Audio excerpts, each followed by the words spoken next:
በኦሮሚያ ክልል በምስራቅ ሸዋ አካባቢ ያለውን የክረምት ስንዴ እርሻ ማሳጨድና የበጋ ስንዴ ማስጀመር ፕሮግራም ነበር ዛሬ ነበረን።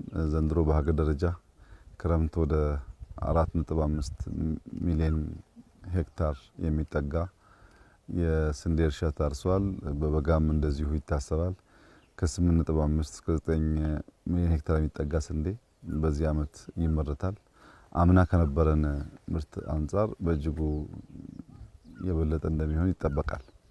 ከስንዴ በተጨማሪ ሙዝ አይተናል፣ ፓፓያ አይተናል፣ አሳ ምርት አይተናል።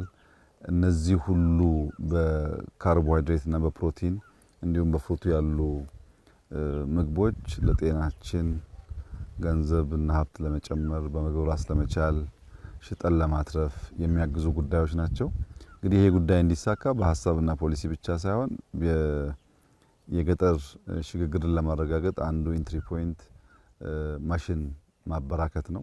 በሀገር ደረጃ ከ150 ሺህ በላይ ፓምፖች ባለፉት ጥቂት ዓመታት ገብተዋል። በ10 ሺህ የሚገመቱ ትራክተሮች ስራ ላይ ውለዋል። ወደ 1 ሺህ የሚጠጋ ኮምባይነር ስራ ላይ ውለዋል። አሁንም በበሬ የሚያርሱ አርሶ አደሮች ያሉ ቢሆንም ግን ማሽን የማበራከቱ ጉዳይ እየጨመረ መጥቷል። ከውጭ ማስገባት ብቻ ደግሞ ሳይሆን ፓምፕና ትራክተር በተወሰነ ደረጃ አሴምብል ማድረግም ተጀምሯል። እና ማሽን ስንጠቀም ሰፋፊ ቦታ አሁን በጋ በበሬ ማረስ ይከብዳል፣ ደረቅ ስለሚሆን በትራክተር ሲሆን ሞር ይቀላል። ከታረሰም በኋላ በእጅ መሰብሰብና በኮምባይነር አንድ አይደለም። ባጠረ ጊዜ ውስጥ ምርት ለመሰብሰብና የሚጠፉ ዌስት ለመቀነስ ያግዛል። ከፓፓያና ከሙዝ አንጻር ያየነው አዲስ ነገር ከዚህ ቀደም የነበረው ፓፓያ ግንዱ ረጅም ፍሩቱ ያነሱ ነበሩ። ይሄ አዲሱ ዝርያ አጠር ያለ ግን በጣም ፕሮዳክቲቪቲው ሃይ የሆነ ነው። ሙዙም ጣፋጭ ዝርያ ከእስራኤል የመጣ ዝርያ ነው። እነዚህን በምርምር እያሻሻሉ ከ1 ሄክታር የሚገኘው ምርት እያሳደጉ ተጨማሪ መሬቶች እያሰፉ በክላስተር የነበረውን ምርት እያሰፉ መሄድ የምግብ ሉዓላዊነት ለማረጋገጥ በእጅጉ ያግዛል። አሁን በገጠር የሚታየው እንቅስቃሴ ሰው በጓሮም በማሳውም ክረምትም በጋም እንቅስቃሴዎች አሉ። እነዚህ በጣም ጥሩ ናቸው። ይሄን እንቅስቃሴ ከማሳ ወደ ቤት መውሰድ ያስፈልጋል። አርሶ አደሮቻችን ብር እያገኙ ነው። ብርን በባንክ ማስቀመጥ ልምምድ እያደገ መጥቷል።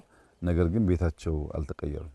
ቤታቸው መቀየር አለበት። ለገጠር የሚገባ የቤት አይነት ዲዛይን ተሰርቷል።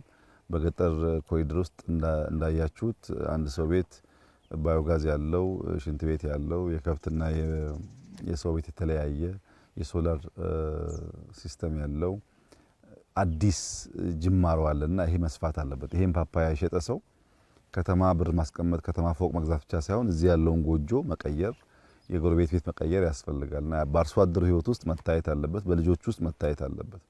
ቤት መብራት ካለ፣ ቴሌቪዥን ካለ፣ ባዮጋዝ ካለ የእናቶች ድካም ይቀንስ ከሆነ ማሳ ከታረሰ ብዙ ከተማ መሄድ አስፈላጊ ላይሆን ይችላል። እዚህ ያለው አየሩም ያምራል፣ ማሳውም ያምራል። ችግሩ ምንድነው? ማሳ ላይ የምናየውን ነገር ቤት መውሰድ መቻል ላይ ነውና በተለይ ትላልቅ ምርት የሚያመርቱ አካባቢዎች በፍጥነት አርሶ አደሩ ወደዛ አይነት የኑሮ ዘይቤ እንዲሸጋገር ማገዝ ያስፈልጋል። አሁን በጣም ጥሩ ዘመን ነው። ግልጥ ያለ ፖሊሲ አለን። በቅርበት አመራር ለመስጠት ሁሉም ይተጋል፣ ይለፋል። የኤክስቴንሽን ሙያተኞች ከአርሶ አደር ጋር ይውላሉ።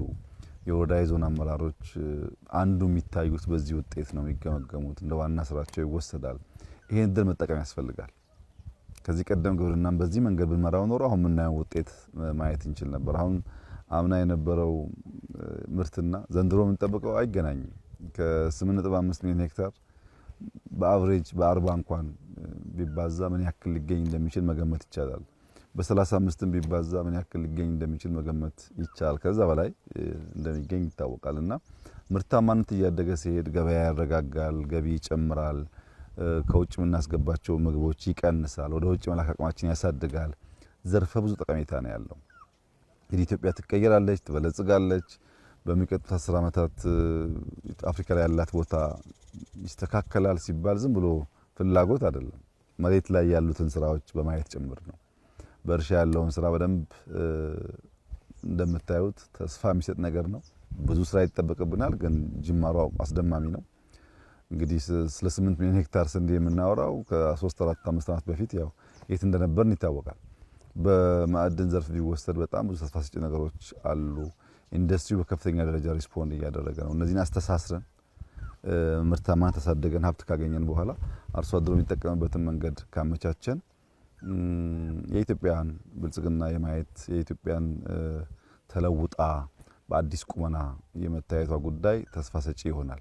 ዋናው ለኢትዮጵያውያን ማስተላለፍ የምንፈልገው መልእክት ሆሊስቲክ አፕሮች መከተላችን፣ ግብርናውን ሳንጥል፣ ኢንዱስትሪውን ሳንጥል፣ ማይኒንጉን ሳንጥል፣ ከተማውን ሳንጥል፣ ቴክኖሎጂውን ሳንጥል ሁሉንም በሚዛን ማስኬዳችን በተጨባጭ የፖሊሲ ትሩፋት እያመጣ ነው ያለው። በአንድ ጉዳይ አቴንሽን ሰጥቶ አንደኛው መተው ያ የተሰጠው ጉዳይ ሊያድግ ይችላል፣ የተለየው ደግሞ ይቀራል። የኛ አፕሮች እሱ አይደለም።